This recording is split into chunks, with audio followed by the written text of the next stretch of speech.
public health colleague come and speak with us.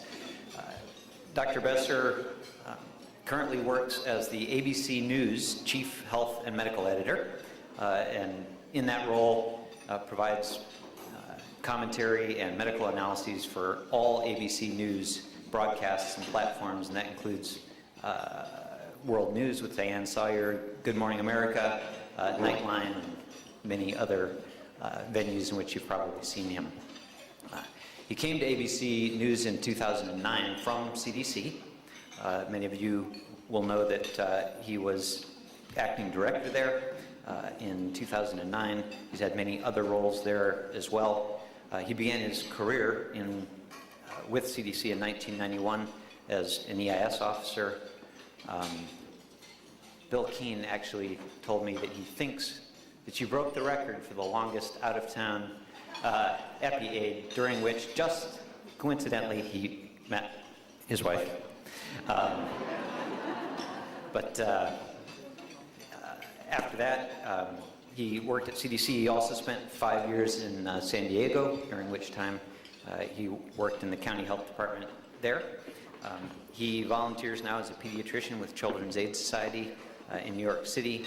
He's a distinguished visiting fellow at the Harvard School of Public Health, has hundreds of publications and presentations, abstracts, and chapters.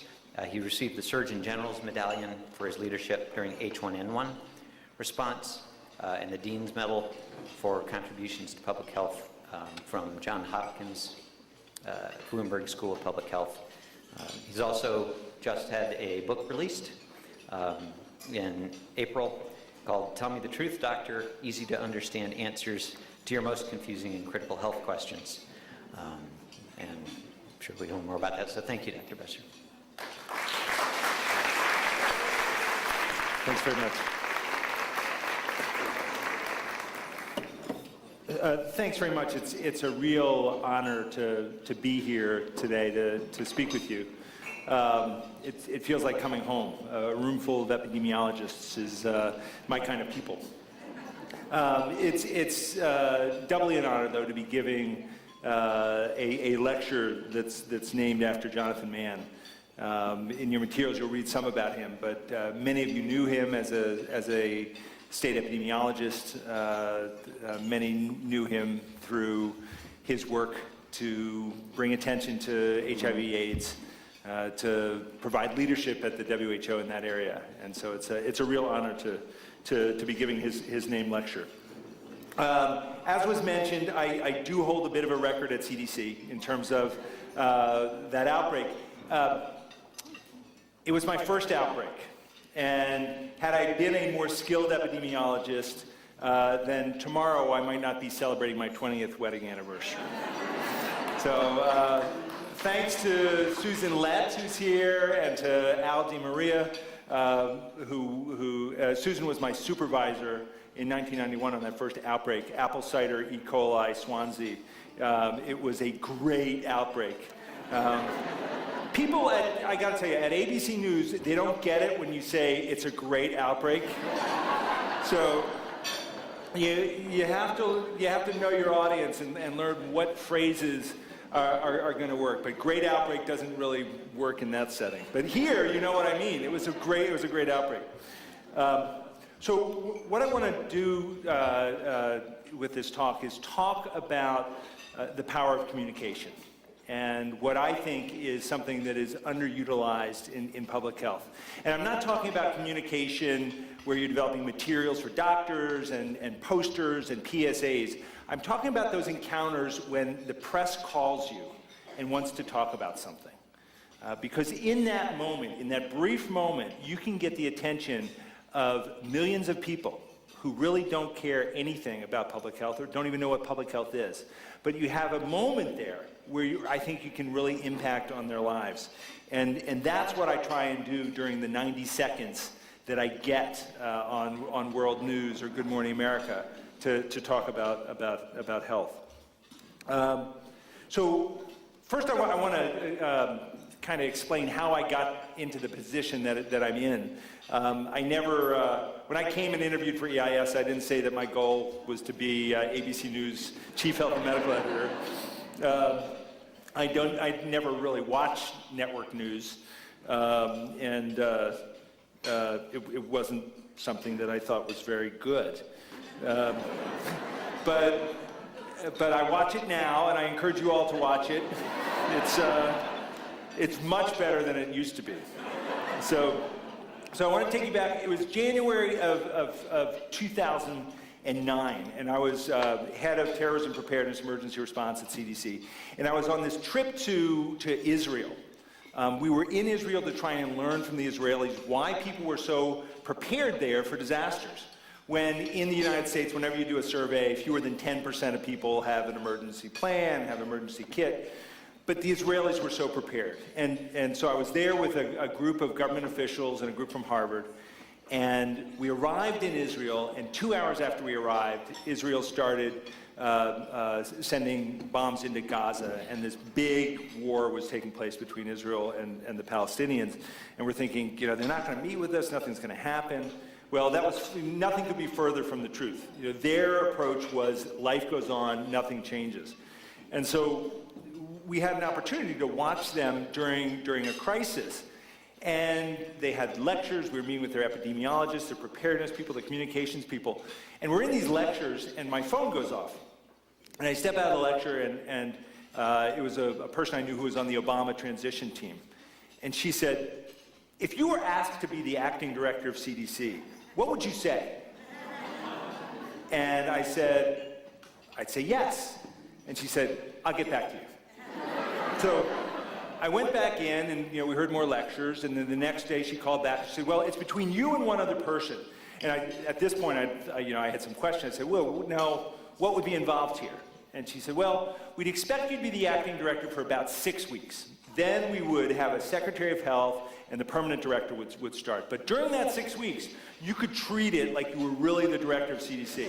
And you could do whatever changes, whatever you needed to get done, you could do it. And I'm thinking, that sounds pretty good. So I went back into the meeting, and the next day she called back and she said, you're going to be it. You'll be the acting director. I can't tell you exactly when you'll start the job. And I said, in that job, can I bring in my own people? She said, yes, but you can't tell anyone yet. You can't tell anyone about this. So I got off the phone with her, called my wife, right? That's why we've been married for 20 years. I didn't think she counted in that, and told her everything. Came back to the States, and I was in clinic. I was still practicing pediatrics. I still practice now. And it was a couple days after the inauguration, and I was doing a physical on a teenager, and the phone rings, and I step out, and it was someone from the personnel office at Health and Human Services. And he said, is this Dr. Richard Besser? I said, yes. He said, you're now the acting director of the CDC. And I said, is there someone I can talk to about this? And he said, I'll get back to you. So the next day I went to Washington, and I met with a guy. It was all the acting directors were there, and I met with this guy, Mark Childress, who had been Daschle's chief of staff on the Senate. And he was the only person in place. And during that 2-week period from when I knew I was going to be director to then, I reread my favorite leadership book, Good to Great. And I figured out who I wanted on the bus and what seats they were going to be on the bus. If you've never read the book, I had my bus full and we were ready to go. And then I read this other book, What to Do During Your First 100 Days of Government, right? I knew I wasn't going to get a full 100, right? I only had 6 weeks. But the first thing it says is ask your new boss what they think about your organization. So I had my questions from Mark Childress. And I said, when you look at CDC, do you see an organization in need of stabilization, minor change, or major change? And I'm thinking, minor change. There's definitely things that have to change. And he said, major change. And I said, why? He said, well, for too long, you focused on low probability, high consequence events. Terrorism, pandemics, disasters. You haven't focused on those problems that are affecting people's lives now. chronic disease. David Katz talked about it all today. Heart disease, cancer, diabetes. You're not focusing on those. And I said, so why in public health do we have to choose between those things that are affecting us now and those things that would be devastating if they were to occur? And he said, well, budgets are fixed, and you have to divide it up. And for too long, the priorities have been out of whack. So I went back to Atlanta. We had marching orders. We started working on the stimulus plan and prevention funds and programs, and started looking at the agency and what we might want to change. We were preparing for the next director. And then things didn't go the way they planned. Tom Daschle had a little problem with his confirmation. He hadn't paid taxes on a car service. So I get a car service now into New York. I pay taxes on that car service. You never know where you're going to end up. So Daschle wasn't confirmed, and instead of being the acting director for 6 weeks, I ended up in the job for 6 months. And so that took me to April. And I had the acting team in place, and Ann Schuckett was my acting deputy. And she said, Rich, I think on Wednesday you should come to the weekly pandemic flu meeting. And there had been a weekly pandemic flu meeting for years. Julie Gerberding had started this as part of overall preparedness, and we were ready for a pandemic. We've been exercising. There was a federal plan. There was a White House strategic plan, operational plan. There was a departmental plan, a CDC plan. Every state, you all have plans. Planning. And she said, you should come to the meeting on Wednesday because there are 2 cases of flu in San Diego that are very concerning. There's swine-associated flu, and they're not connected to each other, and we're worried about that. And I said, okay, I'll come to the meeting. By the time I went to that meeting, there were also a couple cases in Texas, and people were starting to get concerned. The odds of these being unrelated events was very, very small. Statistically, it was unmeasurable. And at the same time, there was this bad flu going on in Mexico. Hospitals were full. They didn't know what it was. It was a bad respiratory illness. They didn't know what it was at that point. And there were samples that were being sent from Mexico to Canada, and then we were getting some at the CDC.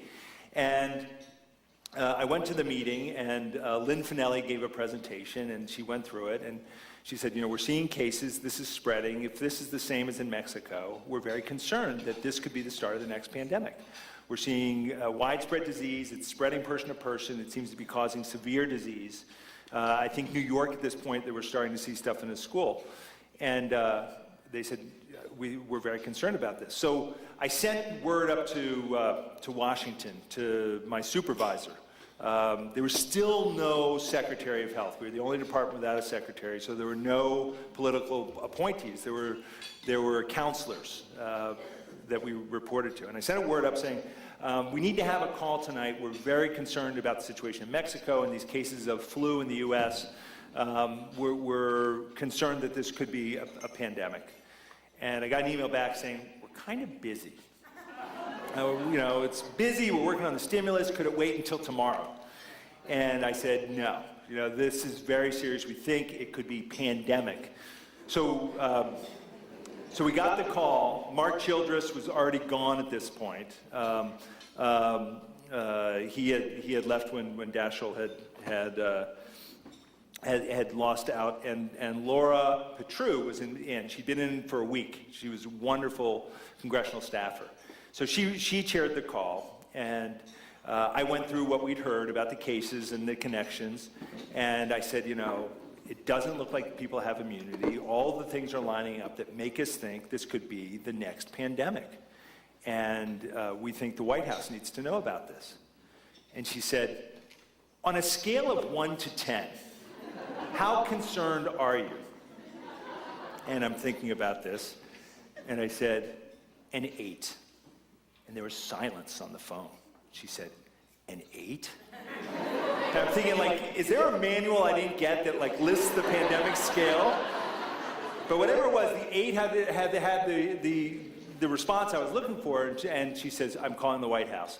And that kicked it up to the White House. We activated the Emergency Operations Center, and that kind of got us going on our response. I got off the phone, and Phil Navin, who runs the Emergency Operations Center at CDC, he'd been on the call, and he called me, and he said, "An 8?" He said, "I don't think it's any more than a 6." He was like, right? Like he knew. And I said, "Phil, if I'd said a 6, I don't think they would have called the White House." And the point of it was that you communicate to try and get the response you're looking for. And the response I wanted was that this was kicked up, and we were able to start our response. So we met the next morning in the Emergency Operations Center. We laid out our strategy. We realized that the containment was not possible. The results had come back from Mexico. It was the same strain of flu. It was already in the U.S. We said that all of our actions would be based on working at mitigating the impact on people's health, that we would take aggressive action and then back off when we learned whether or not we could. But until we knew how severe this was, we were going to be very aggressive. We'd share what we knew with people when we knew it. We'd tell people what we didn't know, and we would tell them what we were doing to get answers to those questions. And that our actions would be based on the best available science. So we would not do things that were not science-based, except where there wasn't science, and that wouldn't lead to inaction. We would take action based on the science as we knew it. And we would direct our resources at those things that we thought would have the greatest impact. But a key part of what we decided that day was that communication was going to be very important to what we did. We wanted to make sure that if anyone wanted information, they could get it from us. It didn't matter how big the media outlet, we would give them someone to talk to. And we would meet with the press every day. We would have scheduled briefings. Because you can do everything right during a disaster, but if you don't have the trust of the public, you've failed. And likewise, you can do everything right, and if you don't have the trust of your leadership, you've failed. And so communication was a central part of what we decided to do at that point.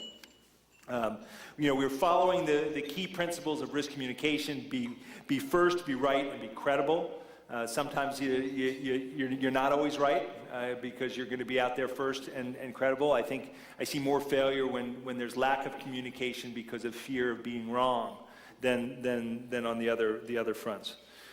We would tell people that there was uncertainty, that they might see different things going on in different parts of the country, but that was good. That's how we'd learn what things worked. When Marion Kaner was talking yesterday about the outbreak of contaminated steroids and the fungal infections, I was so pleased to hear how important communication was in that response. I think it's central, because you can recall all of the product you want, but if you haven't communicated properly, you haven't dealt with the fear, you haven't empowered people to act, you're not successful. So we're doing great on the outbreak response. Things are in place. States are doing their thing. Just checking time. Oh, so I have time for another story. So what I do at ABC is tell stories. So when I said I was coming to do this talk this morning, they said, "Well, come early so we can load your PowerPoint." And it's like, I don't do PowerPoint anymore. It's all about trying to tell stories to make a point. So I remember early in the outbreak, we were having calls. Dan Sossin, I think, was having a daily call with CSTE to help facilitate information. And it was going great. I was getting great feedback from CSTE. It's great. Information sharing is going so well. This is super. And I get this call from Paul Jarris, right, Vasto. And he said, "Rich, I don't know what you're doing down there. You're not telling the states anything." And I said, "Paul, we're having a call at least once a day with CSTE." And there was kind of some silence on the line. And he said, "Well, not all our state health officers are even located in the same city as our epidemiologists." It was something I had no clue. And so we set up a daily call for the state health officers as well, so that they would know as well, because you don't want part of the link to be missing. And it was just part of the intensity of the communication at that point. So the following week, I was invited up to the White House for a press conference. And they'd been hearing my press conferences every day from Atlanta, and I was invited up to the White House. At this point, so I come up to the White House. I'd never been to the White House, and I arrive in the West Wing in the Situation Room, and Janet Napolitano's there, and she's got her entourage, and John Brennan is there. He's the National Security Advisor. He's got his team, and I'm there with one press officer from Atlanta, and John Brennan was running it, and he says, okay, here's how it's going to work. I'll introduce everybody. Anything related to national security, I'll talk about. Anything related to the national health strategy, I even forget what it's called now, that Homeland Security is responsible for, the response plan. Secretary Napolitano, you'll talk about that. Anything related to science or the outbreak, Dr. Besser, you'll take that. This is okay. So we go out into the White House briefing room, and he kicks it off, says a few words, and Janet Napolitano speaks. And then I give my typical press briefing about uncertainty, shared responsibility, what people can do to protect their health. And then the questions open up, and 90% of them were coming to me. And it was going very, very well until this one reporter sitting near the front from Fox News. I think it's coincidental she was in Fox News, but she says, Dr. Besser, is there a chance that this could be terrorism? And I said, well, whenever there's a new outbreak, we always consider that. Could this be deliberate?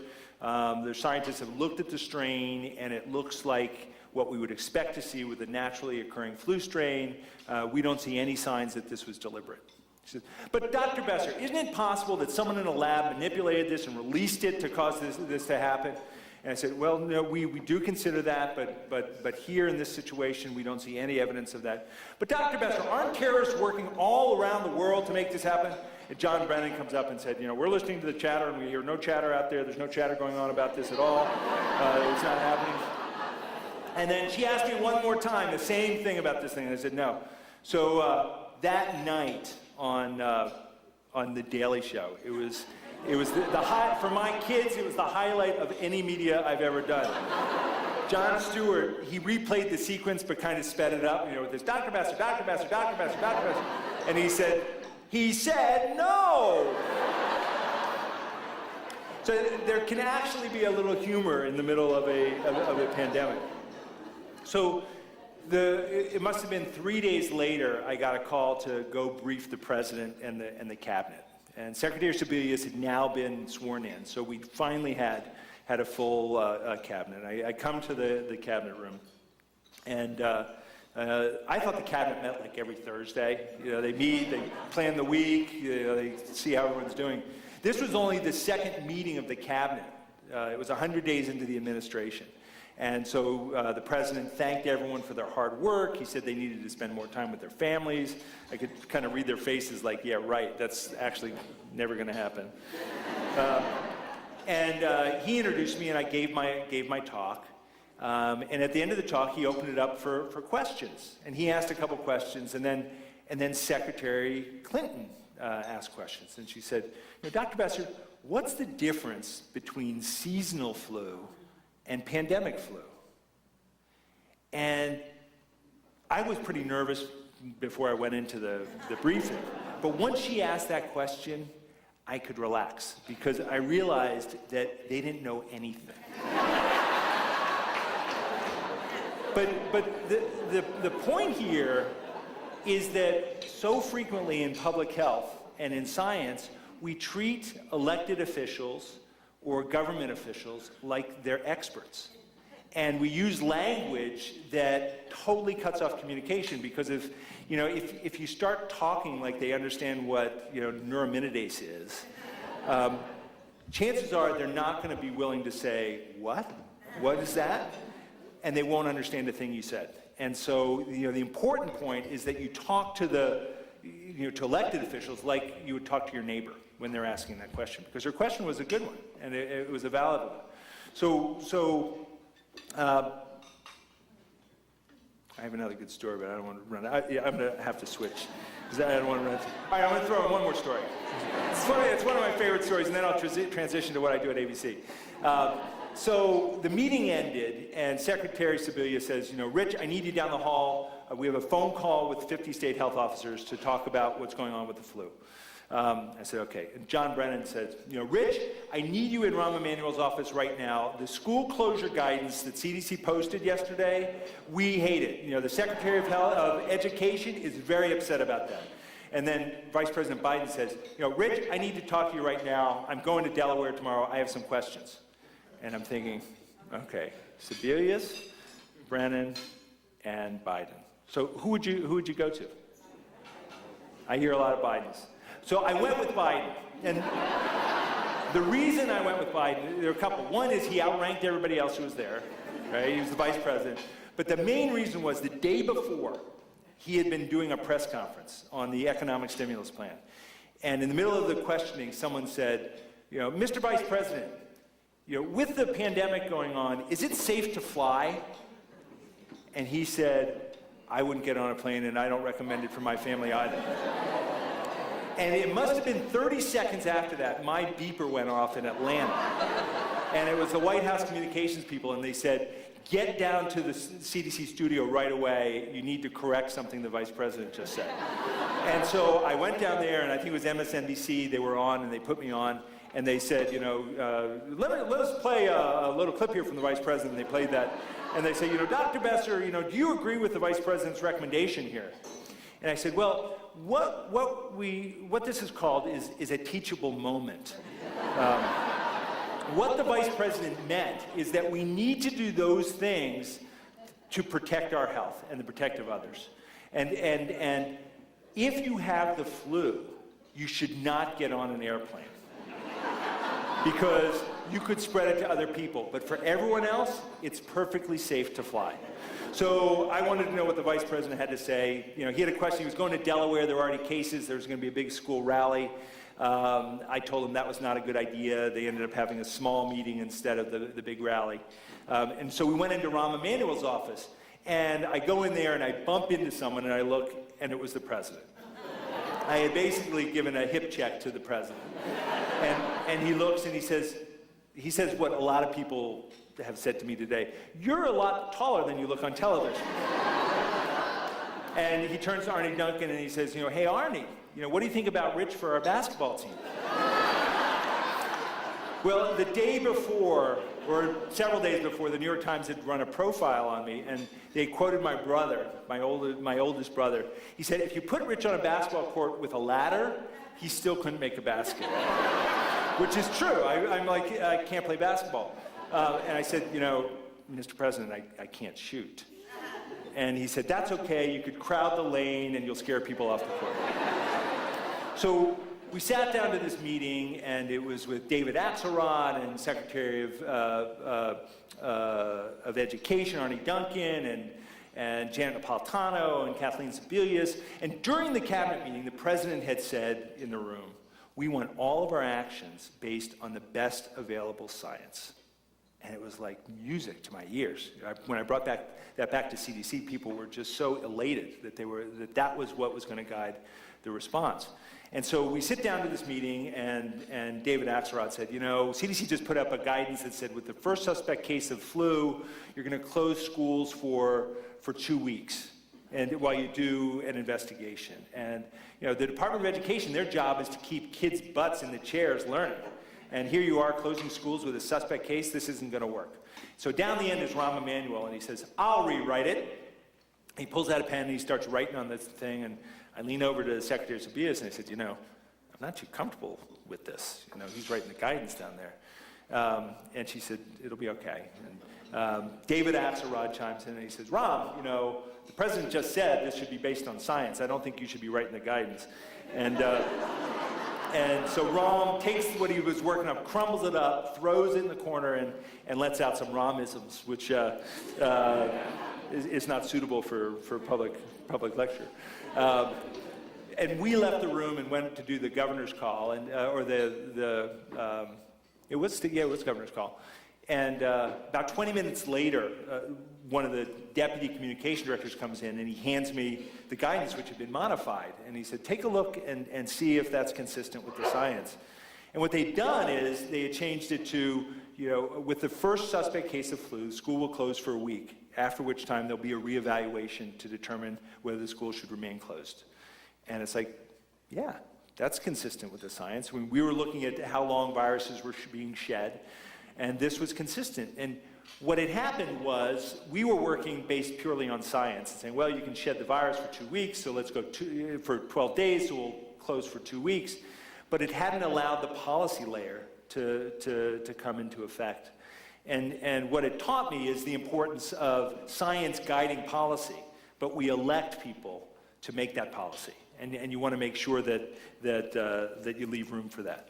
All right, so transitioning. So Secretary Tobias was on board. She named Tom Frieden as the permanent director, and I'm trying to figure out what to do with my career. And during the flu, a couple networks had reached out to me and said, we like what you've been doing during your press conferences. If you'd ever think about it, we'd love to talk to you about a job with a network. So when I was thinking about what to do next, one of the things that really struck me during the pandemic response, those early days, was how successful communication was. We had given money to Harvard and they were doing polling.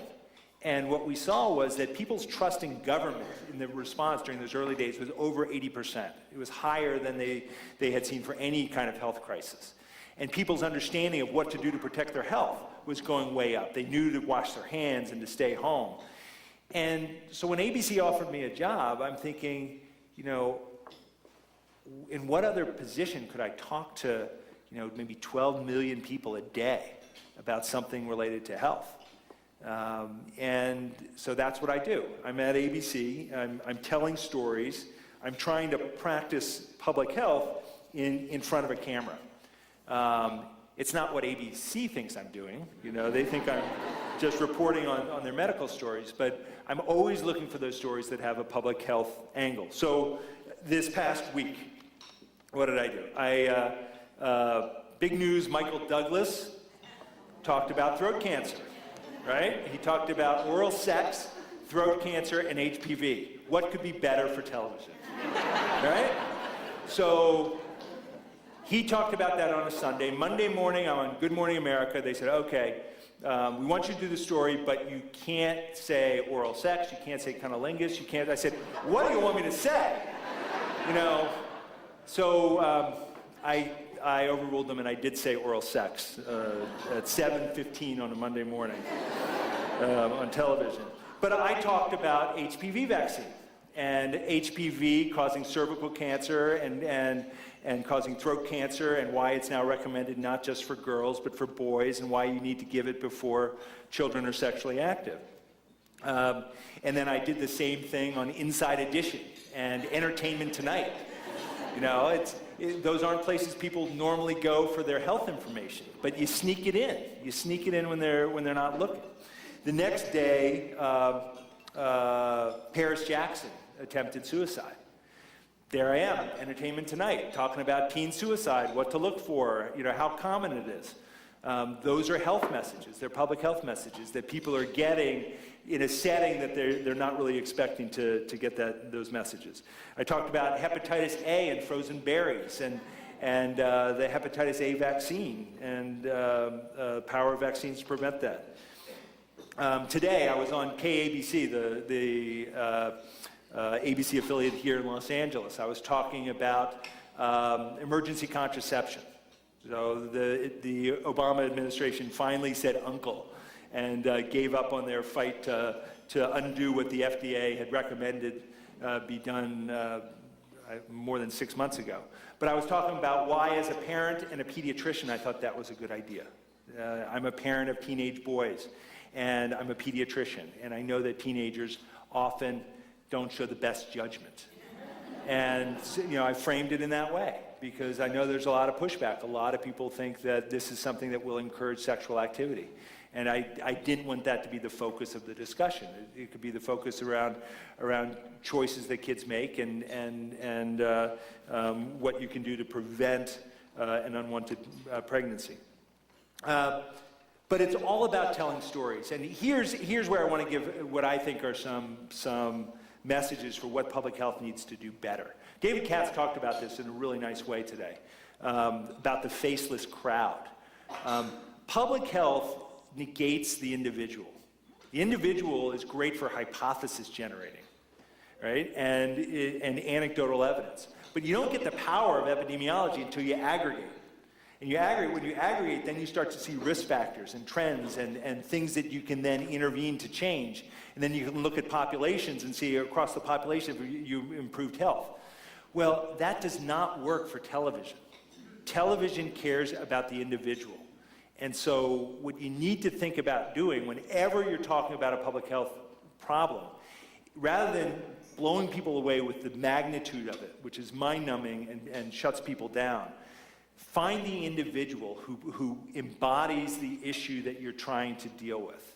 And that's how, even teen pregnancy. You don't want to talk about the numbers of teen pregnancy. You want to identify someone whose life was destroyed or life was saved by either an avoided pregnancy or a pregnancy that was unwanted.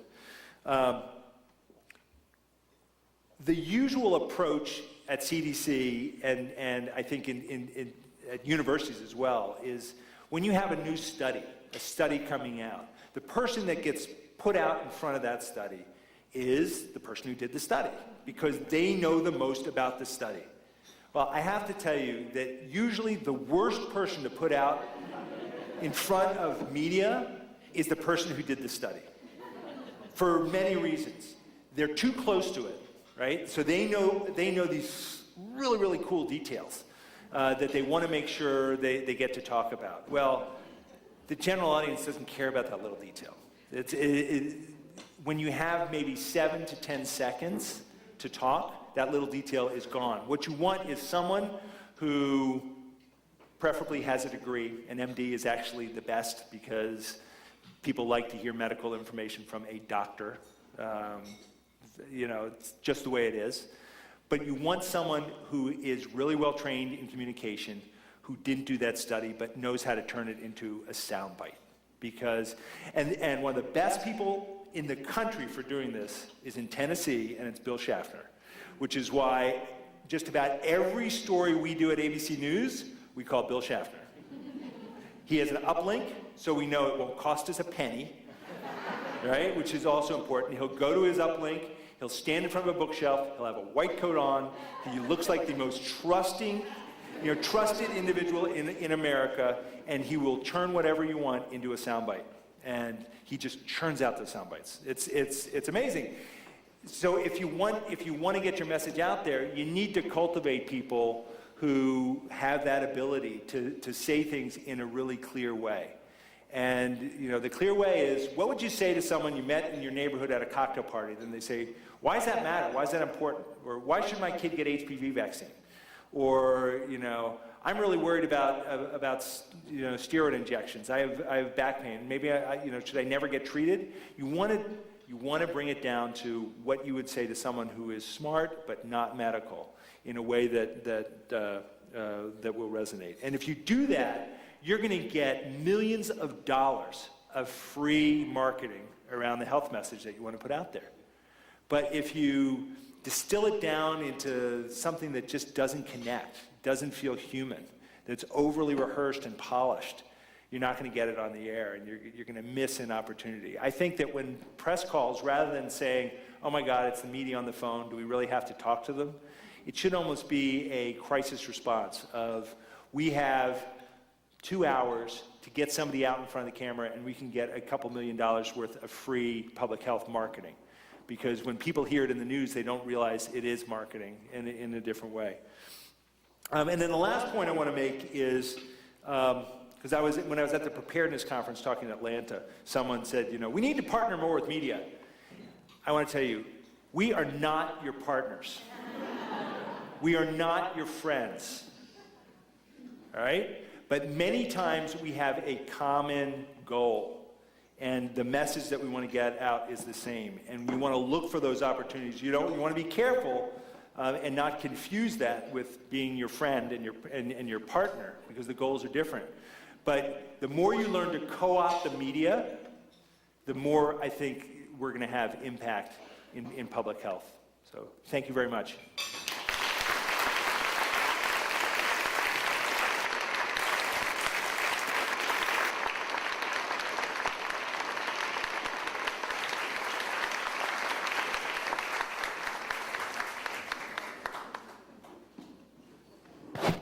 Wow, thank you. And actually, we are going to call you back up because we would just like to give you a token of appreciation. I guess. Hold on.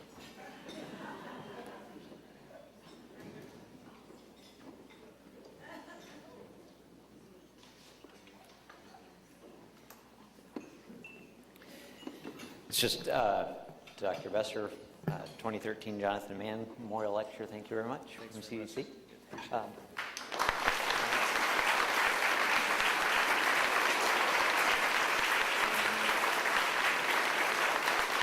Thank you. And then I'd like to call up Charles Stokes. Dr. Stokes asked me basically to introduce him by saying that he worked at the Missouri State Health Department for 22 years, and 18 years ago founded the CDC Foundation. He's currently the executive director there. Most of you are probably familiar with the CDC Foundation and how much they do for CDC and all of us. Under his leadership, it's grown from a staff of 2 to a staff of 40, with 200 different public health programs, all of which support a lot of the work that we do.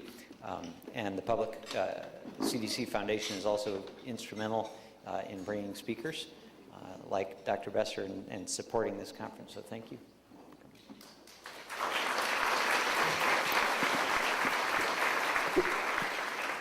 Well, thank you very much. You said way more than I asked you to say. You were just supposed to say I was in Missouri for 22 years as a deputy because I'm not a doctor. And I always thought there should be a doctor up front, standing in front of a television camera. And then I started the foundation 18 years ago. And that has been the best job I could ever have had, working with the scientists at CDC, because CDC is the most trusted agency of the federal government, again this year for the umpteenth year in a row, because of the kind of work they do. And the core of that work is epidemiology, and all of you as epidemiologists working with CDC build this network that protects Americans 24/7 from health and safety threats in this country and around the world.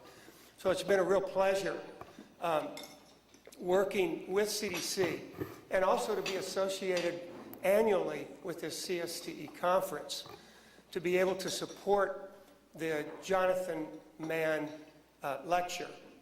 And we're able to do that as a result of a gift from Richard Hoffman, who many of you know. Richard could not be here today, but he's a regular attendee at these conferences. And he wanted to honor and remember Jonathan Mann for the work he did changing the way the world thinks about HIV/AIDS. And I really think, Rich, to the point you made, he, by talking differently about HIV, got the world thinking differently and acting differently about HIV. So it's a real honor this year to be able to present this certificate to you, Dr. Besser. And so we want you to come back up one more time.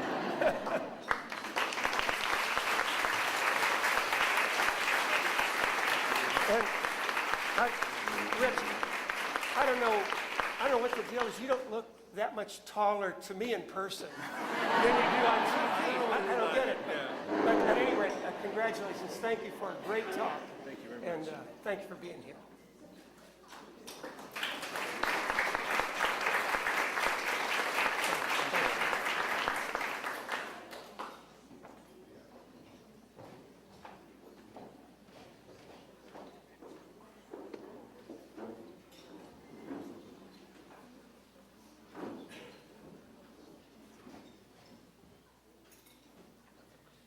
Okay. And my last job is to say thank you to Dr. Laureen Mascola, president of CSTE, outgoing, and just to thank her for all of the work that she's done for CSTE over many years serving on the board, serving as the president. Many of you know that that's a tremendous amount of work. She's done a wonderful job supporting everything that we all do here. And we're just proud of her. Thank her. And if you want to come up, we'll...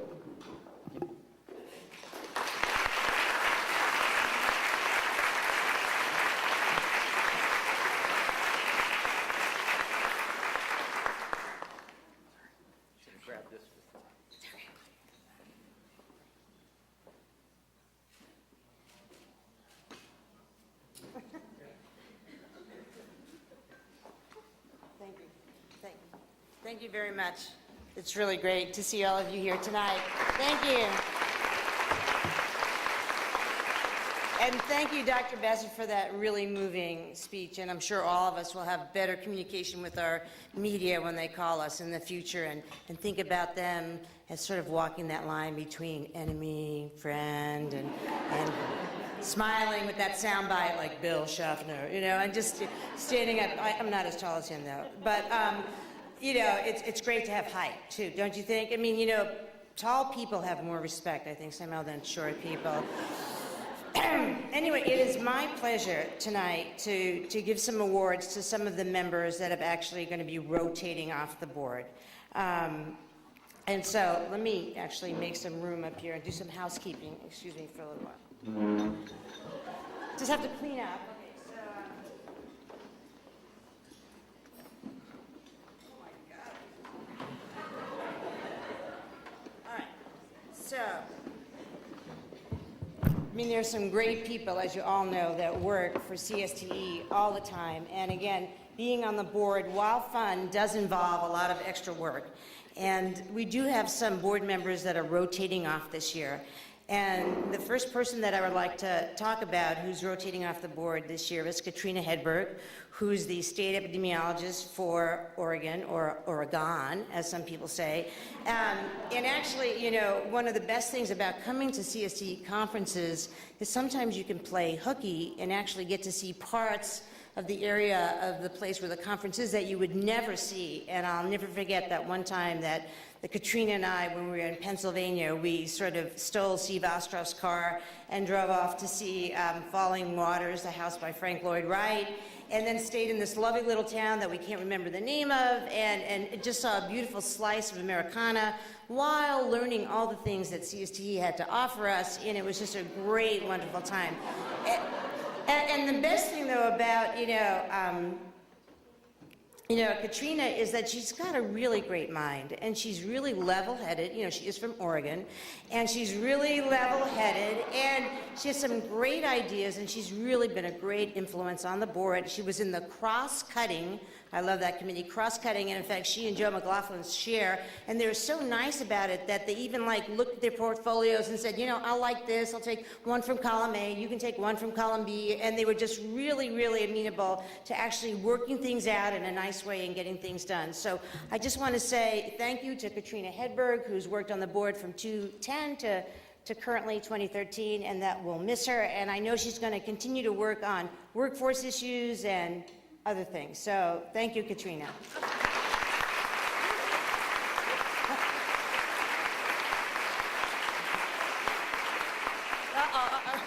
I'll just say one word that actually you haven't seen the last of me. We're starting a new subcommittee that has to do with public health within healthcare reform. So if you're at all interested in this topic, public health in the Affordable Care Act, Tom Safranek and I are going to start a new subcommittee. So anyway, thank you all. Come on back, Katrina, don't go. Okay, so another person that is also going to be rotating off the board is Sarah Houston. And again, she's been an amazing inspiration. You know, I was on the board before as the infectious disease chair when Jeff Engel actually had to leave to become, a health officer, and so I took over his ID chairmanship and have been working with Sarah for quite a long time. And I must admit that beside being an amazing champion for chronic disease and maternal and child health, I just will miss all of your main outfits. I mean, you know, she always would come in, you know, it could be 80 degrees and she would have an REI hood on and a sweatshirt. I mean, she was always dressed for minus 50 degrees weather. And, you know, we could be in balmy Washington, D.C., and Sarah was coming in looking like she was in, you know, snow up to her nose. And it was just really great to see that reality coming from Los Angeles. And so once again, I would like to have Sarah Houston come up and say we're going to really miss you a lot. Did a great job for maternal and child health. And look, she's not wearing a down jacket. Wearing wool. She's wearing wool, but she's wearing wool.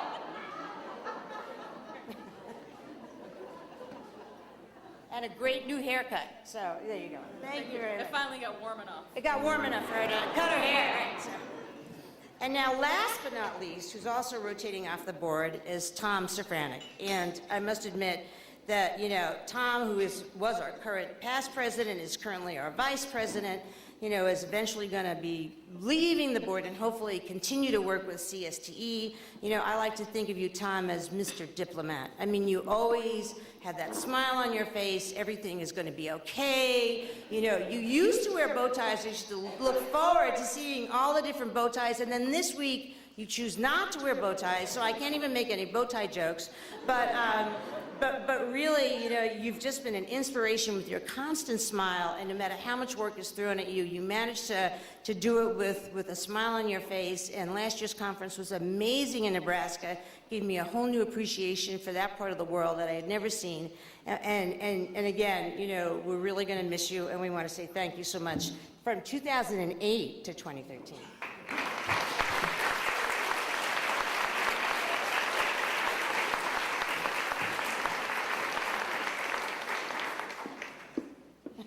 Woo! Little Marilyn Monroe moment, okay? Lorraine, thanks. It's a pleasure to serve this. Lorraine. It's a pleasure to serve the group. And like Katrina said, I may be off the board, but I'm not goner. To quote my fellow Nebraskan, Johnny Carson, I'll be right back.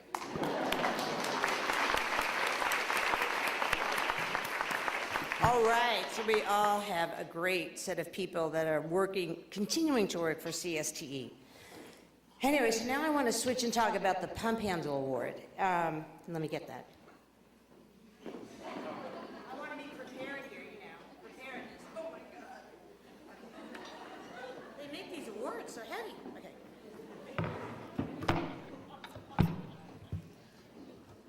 So the Pump Handle Award is presented for outstanding achievement.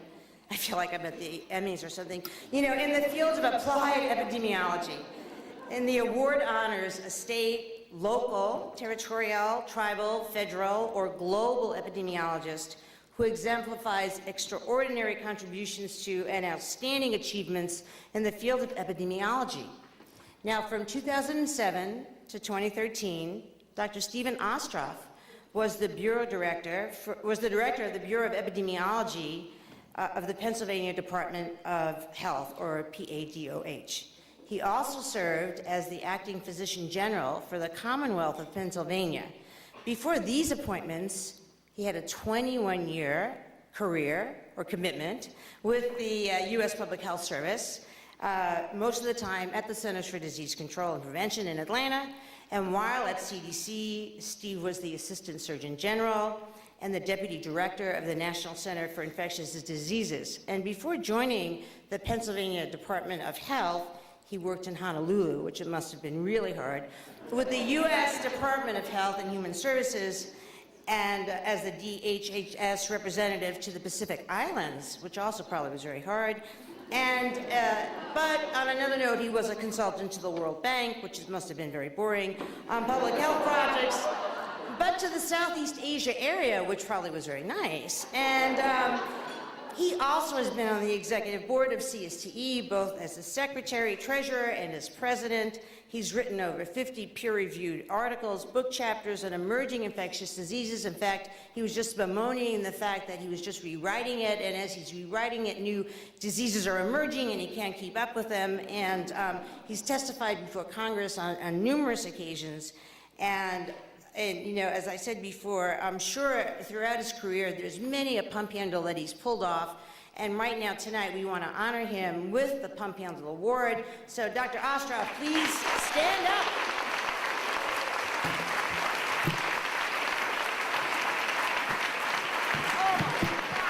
Oh my God! It's so heavy.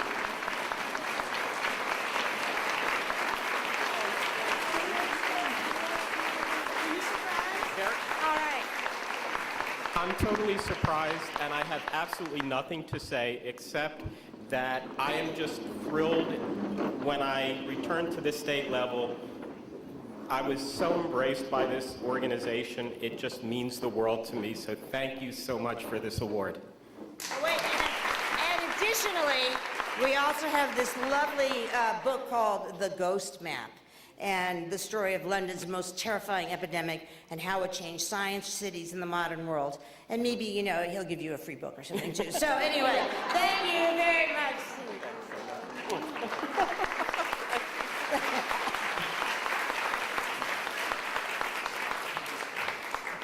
Okay, moving right along. So now we're going to talk about the Robert Wood Johnson's National Award. And this is the 6th year that the Council of State and Territorial Epidemiologists has had the honor of presenting the Robert Wood Johnson Foundation National Award for Outstanding Epidemiological Practice in Addressing Racial and Ethnic Disparities. And this award was established in order to recognize an individual presenter at the CSTE annual conference whose professional work advances public health knowledge through epidemiology and applied research in racial and ethnic disparities and improves public health practice through effective use of data and epidemiology. The award review panel includes many experts in disparities research and surveillance, and they have graciously volunteered their time to participate in this selection process. And at this time, I would like to recognize the judges who worked to select the finalists for this award. So, with the following people, please stand. Duke Vuja, Jim Hadler, Corinne Miller, Marjorie Shannon, and Elizabeth Lewis-Michael. And thank you very much for your time.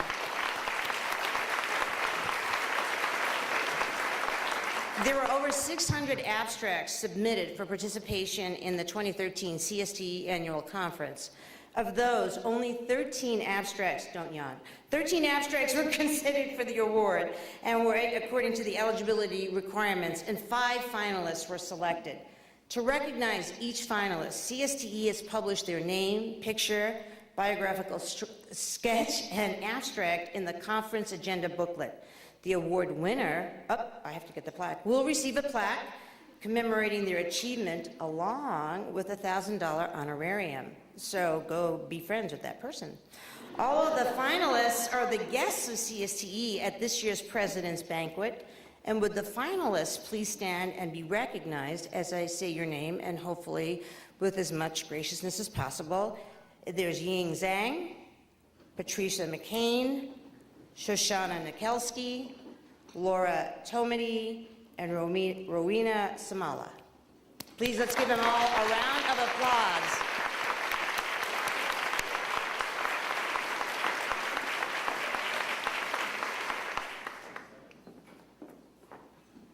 This is hard. Okay. That's what my trainer always says. This is hard. Okay. So every time I go, I can't do anymore. He goes, this is hard.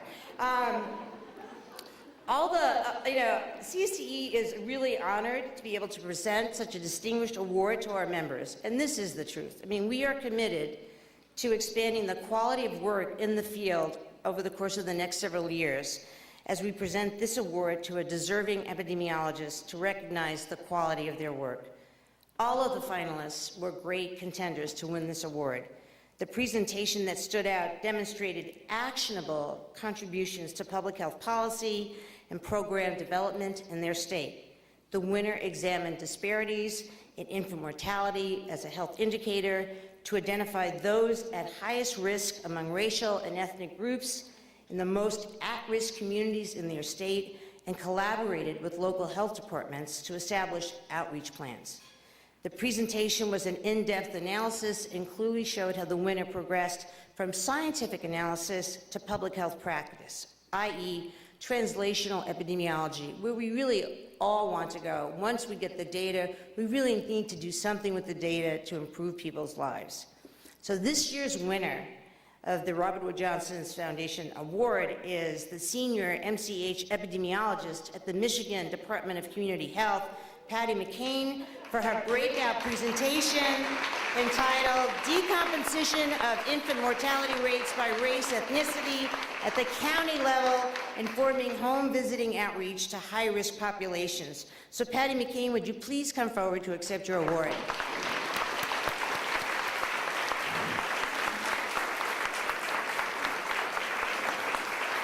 And she also had 2 other presentations. I noticed you had a round table and something else. So you've been really busy this week. Very busy. Okay. Well, anyway, thank you again, once again. And here's the money.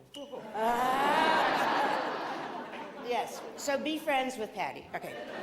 All righty. Thank you. And so now I'd like to turn the microphone over to Annie Tran, whose work started with CSTE in 2010, and who's had some hard road working with both Katrina and Joe in cross-cutting. You know, they're so difficult to deal with. And actually, you know, she's done an amazing job herself, also working with chronic and maternal and child health.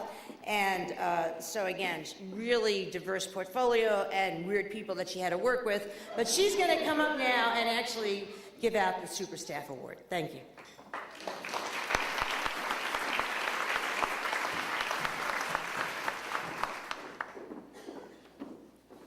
Good evening.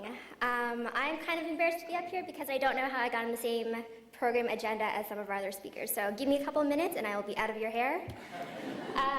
So tonight I am here to present the 2013 Super Staff Award. And for those of you who may not have or may not familiar with this award, this was created in 2001 as a way to recognize CST National Office staff members for their dedication to the organization and for going above and beyond their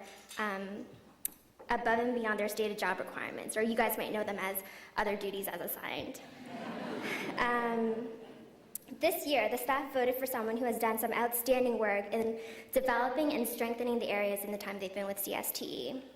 This year's winners maintain a sense of calm and poise in difficult situations, and has been a mentor and resource to those around them. They've stepped in to fill leadership roles, both officially and unofficially, and have even performed some well checks on their fellow colleagues just to make sure we're doing okay. If you are trying to guess who the winner is and you haven't quite, you've narrowed it down to a couple of people, you can't quite pinpoint who it is, well, neither could we. So this year, we are actually awarding 2 staff members with a Super Staff Award. Please join me in congratulating Erin Sims and Monica Huang.